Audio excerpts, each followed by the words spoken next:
Este iPhone SE se ha posicionado como uno de los 10 smartphones más vendidos de enero del año 2021, pero hoy os voy a decir si vale o no la pena según mi opinión, diciéndoos, bueno, pues cosas que tiene, que me parecen positivas, cosas que me parecen negativas, totalmente sincero, ¿vale? Así que empezamos por una cosa muy interesante, ¿vale? Que este dispositivo cuesta 489 euros, también 399 dólares, o podríamos también decir que cuesta 10.999 pesos mexicanos. Por 100 dólares más tendríamos el iPhone XR, así que estáos muy atentos porque tengo también mi opinión acerca de estos dos dispositivos.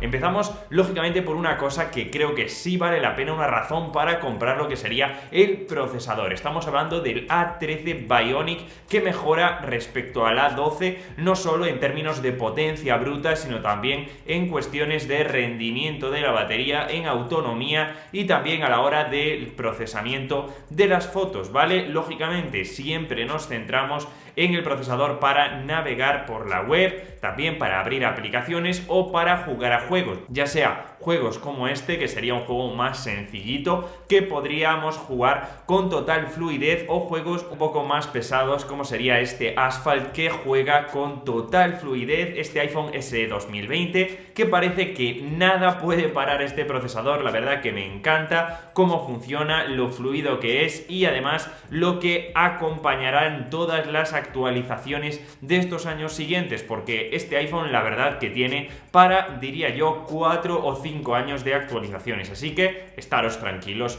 por este aspecto. Pero algo que no me gusta de este dispositivo sería la pantalla, y es que estamos hablando de que no es ni siquiera una pantalla Liquid Retina como podría ser la de los iPhone XR, sino que es una pantalla Retina HD. Estamos hablando de que es una pantalla IPS, que si la comparamos con una pantalla OLED como es la del iPhone 12 Pro, vemos las evidencias clarísimas, por ejemplo en blancos, o si no también cuando estamos viendo un vídeo en YouTube en una calidad estándar, vamos a notar como el brillo, que realmente no es el brillo sino el contraste de colores, pues es un poquito más apagado, los colores se ven un poquito más nítidos y al final la calidad total de la pantalla se ve un poquito inferior. Esto es algo que no me gusta.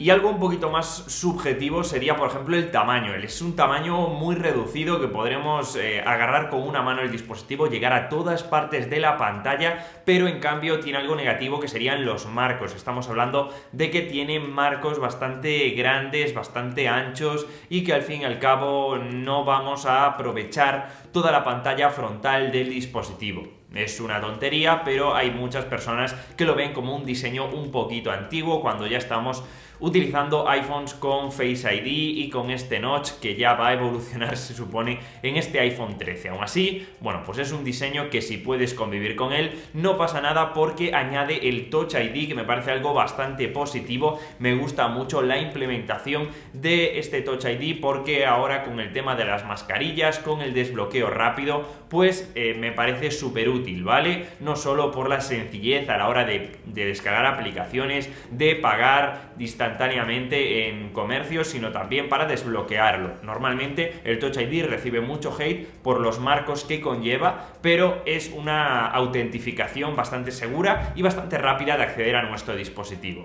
Pero claro, estamos hablando de que una de las cosas más importantes de nuestro dispositivo sería la batería. Este iPhone SE 2020 cuenta con una batería de 1821 mAh, que según la experiencia de mucha gente, incluido la mía, le va a costar bastante pasar de las 4 horas de pantalla encendida al día, o lo que es lo mismo, pues con datos oficiales son 13 horas de reproducción de vídeo frente a las 16 horas de reproducción de vídeo del iPhone XR. En total estamos hablando que, si nos fijamos en gráficas, si nos fijamos en datos de uso agregados, tendríamos 1 hora aproximadamente menos de pantalla que los iPhone XR y 2 o 3 horas menos que los iPhone 11, ¿vale? Estaréis viendo test tanto en gaming, jugando a juegos, como también en reproducción de vídeo real. Así que bueno, en cuanto a la batería, puede que no lleguéis al final del día si lo utilizáis durante el día de una manera totalmente normal, así que es importante de que os compréis una batería externa, o también que tiene algo positivo, que podréis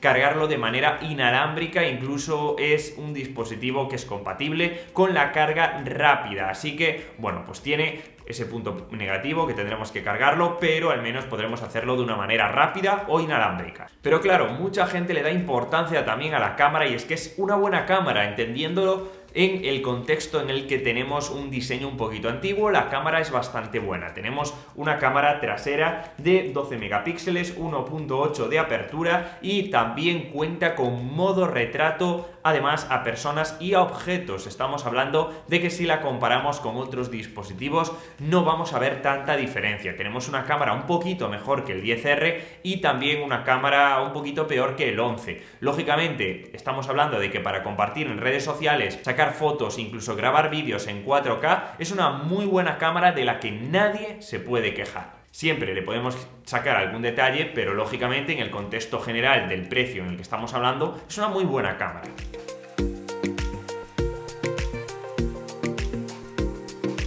¿Pero vale la pena o no, Manu? Por favor, dilo ya. Pues depende, ¿vale? Depende de tu uso diario, el que le vayas a dar. Lógicamente, a mí, como un usuario que estoy todo el día con el dispositivo utilizándolo, viendo contenido multimedia, abriendo, cerrando aplicaciones y usándolo de una manera bastante agresiva, no me duraría la batería prácticamente ni una mañana. Por tanto, no es un dispositivo para personas que utilicéis muchísimo el iPhone, porque la batería es un poquito mala, ¿vale? Seamos sinceros. Lógicamente, si lo comparamos con otros dispositivos como iPhone 8, iPhone 7, 6S, es un gran cambio. En cuanto a rendimiento, es un muy buen procesador que nos va a dar actualizaciones hasta dentro de muchos años. Si utilizamos pocas aplicaciones, me parece un buen móvil. En cambio, si lo comparamos con el 10R, por ejemplo, perderíamos en procesador o perderíamos un poquito en cámara, pero estaríamos ganando en batería, estaríamos ganando un poquito en pantalla y estaríamos ganando en tamaño